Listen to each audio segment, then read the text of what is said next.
300 years, humans thought they were alone in the Koprulu sector.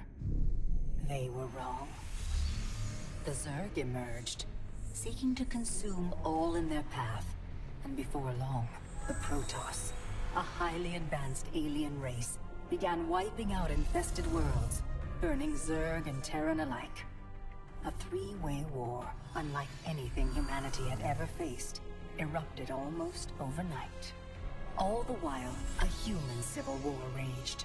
Marshal Jim Raynor vowed to oppose the corrupt dictator Arcturus Minsk for the betrayal of the woman he loved, Sarah Kerrigan. Boys, how about that evac? Damn you, Arcturus. Don't do this. It's done. Helmsman, signal the fleet and take us out of orbit. Now! Kerrigan, a loyal operative, was left to die at the hands of the Zerg. But the Zerg had other plans.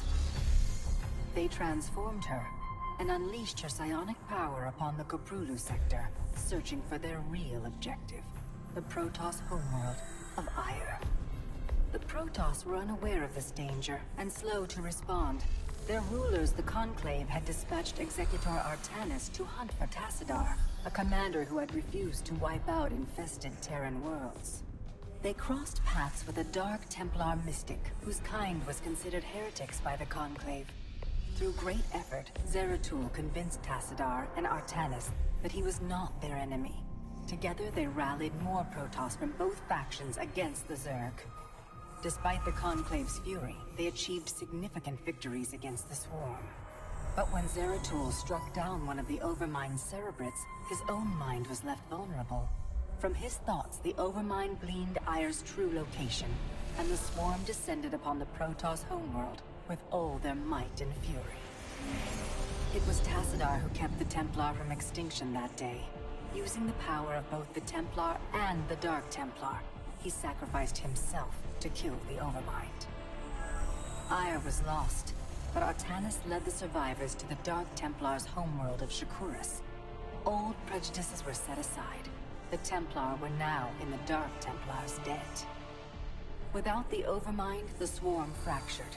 Kerrigan sought control of all the Zerg, even enlisting the aid of old friends and enemies like Raynor, Mengsk, and Zeratul. Once her rule was uncontested, the Queen of Blades betrayed them all. Billions of humans and Protoss were killed. The Zerg stood unchallenged, but to the relief of all, the war seemed to end there. Zeratul suspected the Zerg had fallen under the control of dark forces. He uncovered prophecies stating that an ancient entity, Amon, was attempting to merge Protoss and Zerg lifeforms into an unholy hybrid, and that this evil might already have control of Kerrigan and her power. It was during this time that Executor Artanis, hailed as a hero, was made leader of both the Templar and the Dark Templar. As Hierarch, Artanis united both factions, and promised to one day reclaim the glory they had lost on Ire. Raynor had vowed to see Kerrigan dead, but his retaliatory strike failed. Even his rebellion against Mengsk's tyranny proved ineffective against the Dominion's propaganda machine.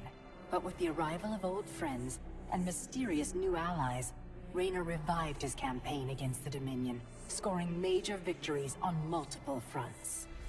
But Zeratul warned him about the encroaching darkness, and said the key to stopping Amon was the Queen of Blades. She was needed alive. In a daring raid on the Zerg homeworld of Char, armies from the Dominion and Raynor, with help from Arcturus' son Valerian, used an ancient Zelnaga artifact to neutralize Kerrigan's power and free her from Amon's grasp.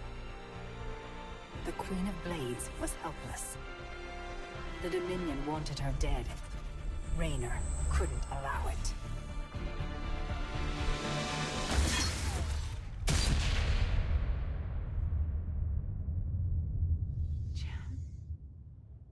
It's okay.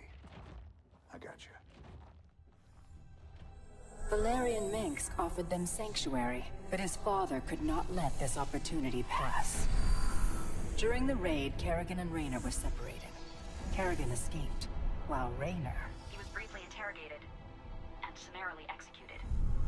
Kerrigan sought vengeance.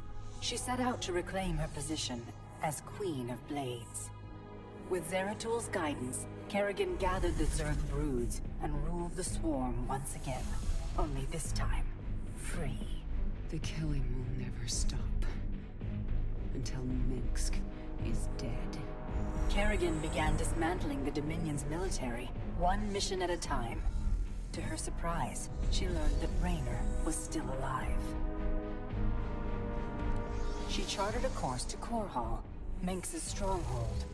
Despite encountering his best troops and traps, she personally ended his life. But there was little time to celebrate. Amon's plans were still unfolding. Kerrigan left Raynor to rebuild, while she hunted her true enemy. Raynor and Valerian Minsk set about reforming the Dominion, with a just government. With the Zerg and Terrans quelled, Hierarch Artanis saw an opportunity. He declared that the unified Protoss, Templar and Dark Templar alike, would retake Ire. Any dissenting voices went unheard amid the hope for reclamation. Zeratul set off alone, searching for the truth, hoping against hope that the Hierarch was not making a terrible mistake.